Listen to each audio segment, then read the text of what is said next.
beaucoup à tous les trois. Il y avait énormément d'aspects dans les trois interventions. Ce que je vous propose, c'est que dans le quart d'heure que je vous propose qu'on se laisse, on a pris beaucoup de retard en commençant, donc on peut se donner encore 15 minutes. Je vais vous laisser poser des questions. Alors aussi bien ici en direct, enfin en direct, on est tous en direct, mais en présentiel que à distance. Alors je sais qu'il y a une question dans le chat aussi. Je pense qu'il y avait un éclaircissement. On vous demandait par rapport à ce que vous aviez présenté, comment expliquer que les plus de 80 ans soient moins vaccinés que les septuagénaires. Du coup, quelqu'un témoignait ensuite pour dire qu'il avait en effet des patients de 85 ans qui ne souhaitaient pas se faire vacciner. Moi l'idée que j'ai, mais peut-être que un généraliste a d'autres idées, moi il me semble que d'abord une partie de cette population sort peu de chez elle, est très sédentaire et donc finalement ne se sont pas exposés au virus, et que d'autre part, chez des personnes très âgées, peut-être que l'acceptation de la maladie et potentiellement de la mort est quelque chose de plus fort que chez des gens plus jeunes. Il y a ces aspects-là, et je rajouterais l'aspect c'est la difficulté aussi d'accès aux centres de vaccination, c'est-à-dire qu'on a mis en place avec l'ARS des équipes mobiles qui se rendent chez ces personnes, mais il faut avec l'aide de la Sécu les trouver, les contacter, arriver à aller chez elles au moment où elles peuvent ouvrir la porte. Enfin, il y a ces deux facteurs, il y a la volonté de se faire vacciner, et puis, mais aussi l'accès au vaccin qui est quand même parfois... Et pour finir, nous on a beaucoup discuté de savoir si on pouvait donner le droit aux infirmiers à domicile de vacciner ou pas. Puisqu'il y a quasiment plus de visites des généralistes en consultation standard à la maison. Et donc, du coup, voilà. Et à contrario, il y a beaucoup d'infirmiers qui ne se sont pas saisis de cette possibilité vaccinale, parce que c'était compliqué de trouver la dose unique pour aller faire une visite, etc., dans un délai court. Ça rejoint tout le problème logistique de ces vaccins qui ne sont pas faciles à mener.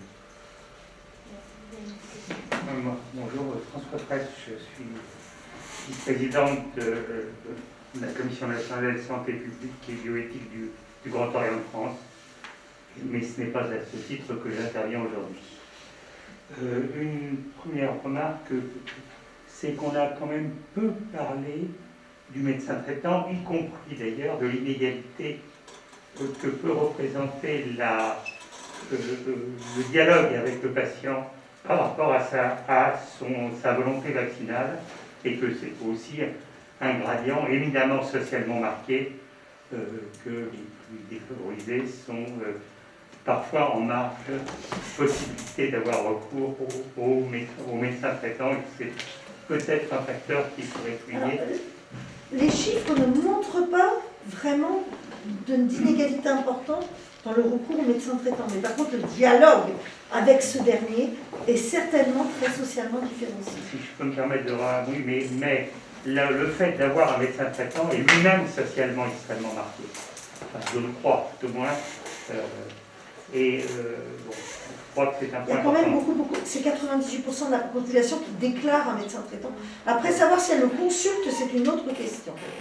Là-dessus, je vous suis. D'accord. La deuxième chose, c'est effectivement, et j'ai trouvé remarquable votre travail sur le message qui est vraiment tout se passe au niveau du local. On a un peu parlé de ce qui étaient les grands médias nationaux, etc., les insuffisances ou les mauvaises vectorisations de l'information, mais tout se passe au niveau local, et plus la population est marginalisée, plus le rôle de l'environnement personnalisé et local joue un rôle important, et c'est la nature même du travail que vous avez fait. Et donc cette mise en action, on avait un peu parlé, mais le rôle des services sociaux, des services sociaux, des mairies en particulier, qu'on met en action dans la boucle, sont, je crois, des choses importantes, mais j'aimerais des commentaires, hein, c'est pas seulement une prise de parole, c'est d'attendre vos commentaires, et que c'est un sujet absolument capital dans l'efficience après de... La dernière chose, c'est la synchronisation entre potentiel, peut-être qu'on n'a pas beaucoup souligné, entre l'information et la vaccination. C'est-à-dire que pas faire une dichotomie entre les deux et que ce soit les mêmes organismes, mais du même environnement patient un peu éloigné qui soient à la fois informés et avec une structure vaccinale autour. Pour répondre brièvement, c'est la vraie découverte, en tout cas, de cette année, c'est en tant que professionnel de travailler avec la CPM. Je rejoins mon collègue à l'ARS, c'est-à-dire que la CPM est un acteur et un interlocuteur d'une très très grande richesse.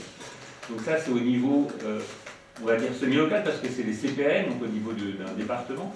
Et vraiment, le fait de travailler avec des acteurs sociaux du territoire, ça a été aussi une grande découverte et c'est prometteur de plein de choses. Il y a les associations de patients, mais il y a aussi les mairies d'arrondissement, est-ce qu'on travaille avec les citoyens, est-ce qu'on travaille avec des personnes uniquement engagées. Ça a été vraiment quelque chose de nouveau. Et quand j'entends effectivement ce qu'a fait l'ARS, peut-être que l'étape d'après, c'est de mieux travailler les micro-territoires avec un territoire plus grand, que ce soit la direction territoriale au niveau de l'ARS ou de la direction régionale. Enfin, c'est vrai qu'on a eu des actions des fois sans savoir ce que les uns faisaient et les autres envisageaient. Voilà. Donc ça va être quelque chose peut-être à tirer comme innovation pour la France. Moi, j'ai juste une question par rapport à votre présentation. On a quand même traversé une période avec une forte de grande dureté, je ne vais pas dire violence, c'est pas le bon terme, de grande dureté des critères qui ont été imposés à la population pour accéder à la vaccination. Quand on dit à quelqu'un, je prends un exemple, vous avez un cancer, vous êtes prioritaire, mais quel cancer? Votre cancer il est actif, vous êtes en chimio, vous n'êtes plus en chimio, vous êtes entre deux chimios. Et donc les patients se sont quand même retrouvés assez seuls, avec des médecins qui étaient aussi un peu désemparés par rapport à ça. C'est-à-dire que moi j'entends très bien l'intérêt des critères qui ont changé tout le temps, mais quel impact ça a en tout cas? Qu'est-ce que ça nous dit? Je partage complètement d'un point votre de vue avis. éthique, et je finis sur juste un point, mais aussi déontologique, parce que la personne qui prescrit le vaccin n'est pas celle qui pique, et souvent des personnes se sont vues refuser le vaccin parce qu'ils ne montraient pas assez patte blanche pour recevoir le vaccin, parce que c'était la pénurie, etc. Enfin, il y a quand même quelque chose qui s'est passé d'assez dur entre le patient et le soignant, et ses soignants, et ses nouveaux soignants, etc., dans un contexte. Alors moi, d'un point de vue éthique et déontologique, je partage tout à fait votre avis. Moi, j'ai trouvé que les critères les critères changeaient tout le temps, mais c'était pareil pour le chômage partiel, avec une difficulté des médecins traitants à identifier les personnes qui pouvaient avoir droit ou non à un chômage pour raison de santé.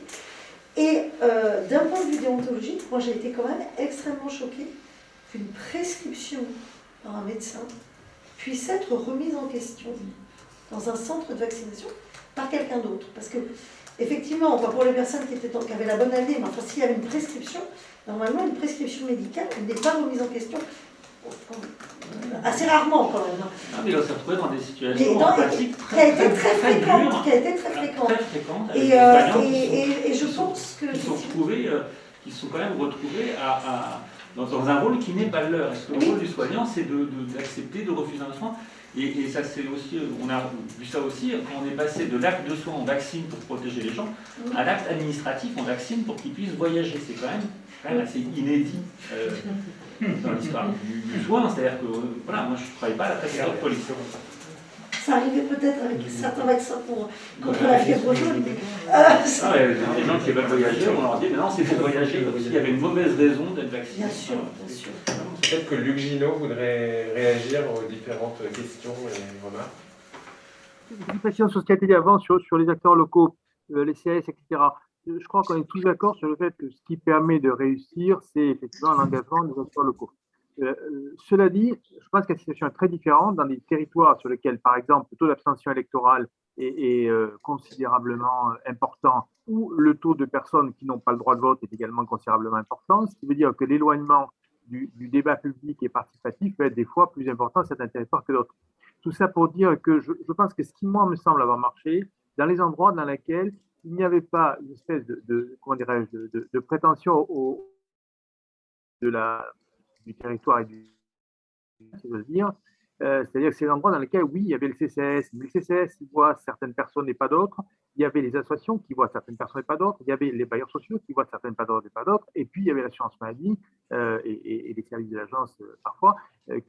Donc, je crois qu'un des points que moi, je retiens de cette affaire-là, c'est qu'il faut vraiment, c'est un peu ce que j'ai essayé de dire, mais de manière probablement un peu maladroite ou faible, il faut vraiment sortir de la prétention à être seul acteur de terrain. C'est-à-dire que sur le fond, l'assurance maladie s'est révélé un acteur de terrain majeur. L'ARS, de proportion gardée, s'est révélé un acteur de terrain majeur. Les CCS aussi, les associations davantage encore. Donc, par rapport à l'intervenant de monsieur qui est intervenu juste avant, je crois que vraiment, pour moi, ce qui est décisif, c'est la capacité, et en particulier qu'auront les contrats locaux de santé, pour être très franc, d'organiser ces espèces de logique de coalition, pour employer toujours le même mot, à l'échelle du territoire, qui fait que chacun trouve son terme. Et le dernier point, c'est, je voudrais revenir sur le rôle des élus là-dessus. Les élus ont souvent été, de mon point de vue, un peu trop identifiés comme uniquement les gestionnaires de centres de santé, gestionnaires de centres de vaccination, gestionnaires de, etc. Ils ont par ailleurs une légitimité politique, et par rapport à ce qui était montré par Florence Vizot sur l'éloignement par rapport au gouvernement, une des questions sur lesquelles nous avons beaucoup interrogé, et sans démagogie, sans manipulation, sans instrumentation des élus locaux, c'est le fait que le maire est aujourd'hui, même dans les territoires les plus éloignés du débat public, probablement la personnalité à laquelle on s'identifie le plus facilement. Et je crois qu'on a peut-être un tout petit peu sous-estimé ce rôle identificatoire des élus au bénéfice d'un rôle uniquement de gestionnaire, d'organisateur, y compris parce que souvent ils se sont positionnés plus sur ce rôle de gestionnaire d'organisateur que sur ce rôle identificatoire. C'était juste les remarques que je pouvais faire par rapport à l'intervention du monsieur tout à l'heure. Merci beaucoup. Est-ce qu'il y a d'autres questions? Oui, c'est un commentaire, je lis alors. Concernant la réflexion de M. Ginaud sur le caractère insuffisant des approches par les territoires, c'est un constat fait par les chercheurs en santé publique eux-mêmes. Si ce recours est fait, c'est en raison de la grande difficulté d'articuler données de santé et données sociales en France, ce que la mise en place du HDH, alors je sais pas si Health-Data-Hub. oui, pardon, Health-Data-Hub, ne semble pas faciliter encore pour le moment. Je ne sais pas si M. Ginaud voulait réagir ou non, ou Mme Gizot. En tout cas, sur les approches du HDH, ça, je ne porterai pas d'appréciation. Sur le fait qu'on ait un vrai problème sur les données sociales, par exemple, nous bataillons beaucoup sur le fait qu'aujourd'hui, le PMSI devrait comprendre une caractérisation sociale un peu plus sophistiquée, prenant par exemple en compte un certain nombre de grands paramètres que sont…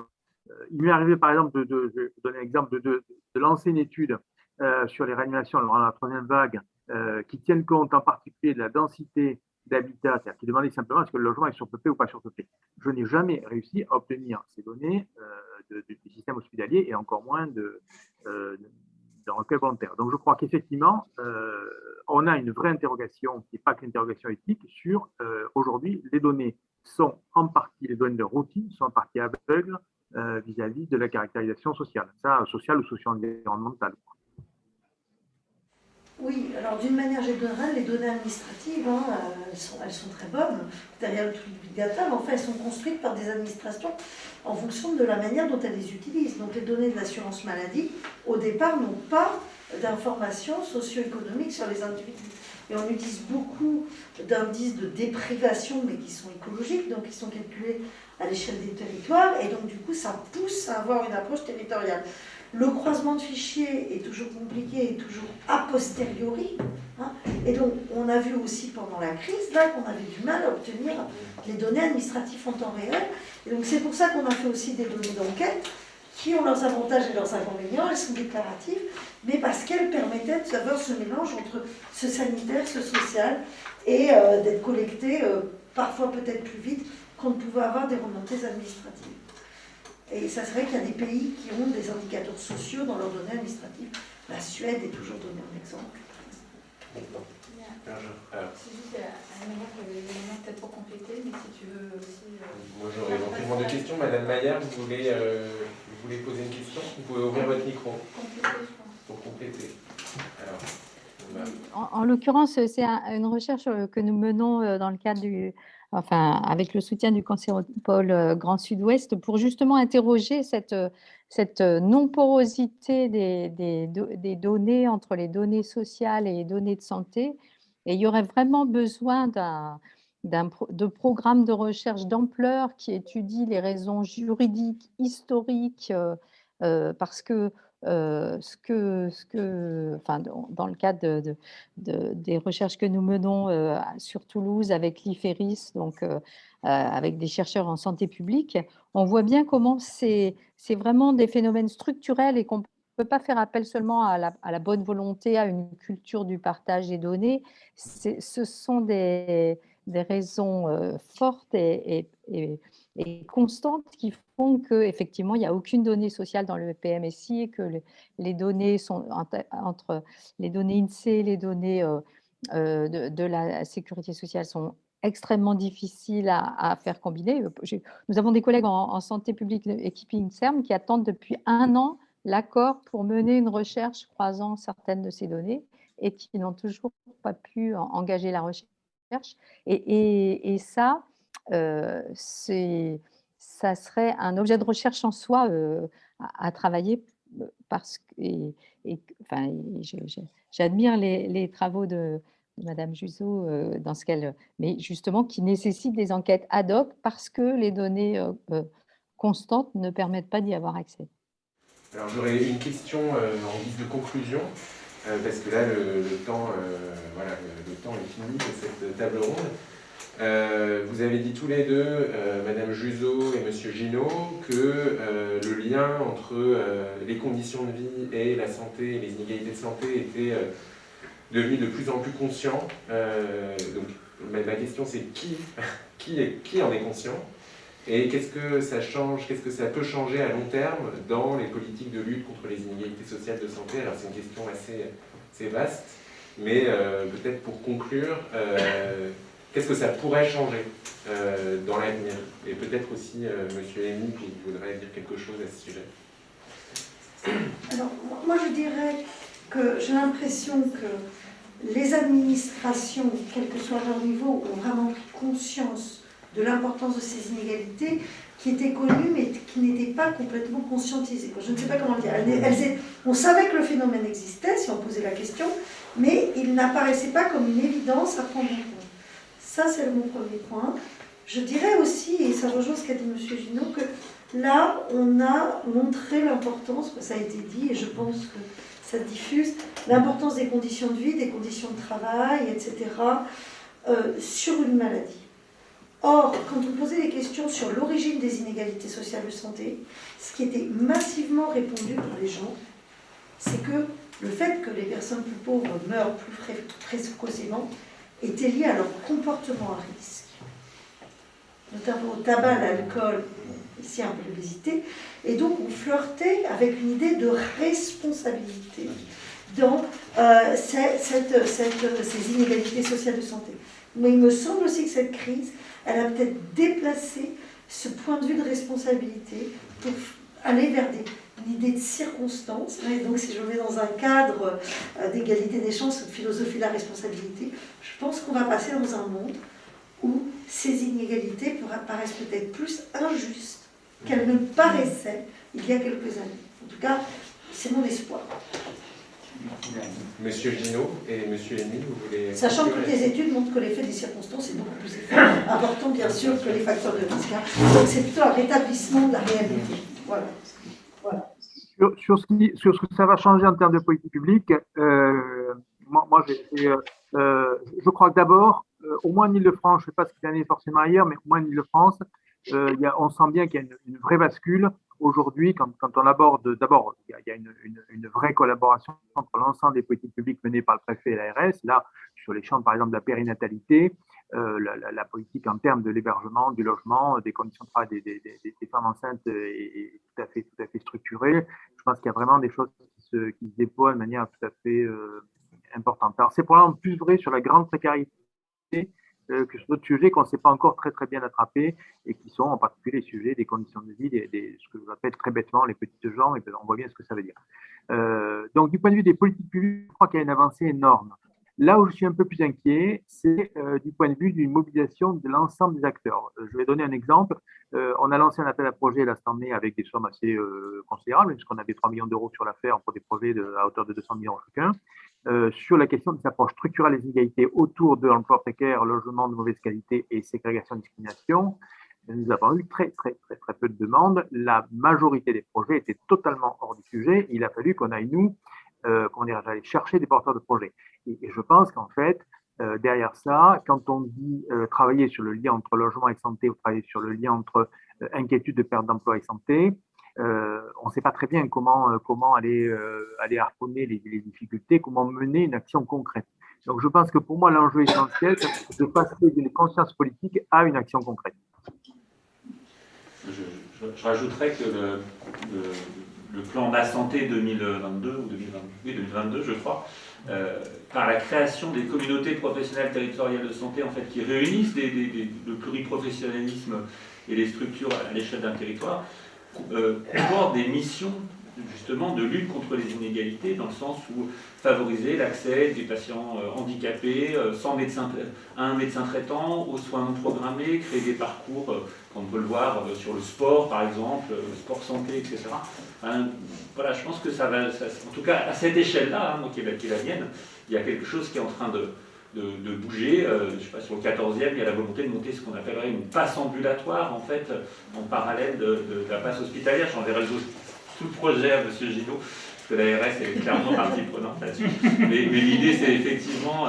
il y a une vraie... On a fait une enquête auprès des professionnels, les pharmaciens, qui sont souvent un peu étiquetés, je ne parle pas des pharmaciens, mais des professionnels de ville un peu libéraux, voilà, travaillant dans leur coin. Et en fait, il y a une vraie volonté de travailler de manière différente, et en particulier sur les problématiques d'accès aux soins.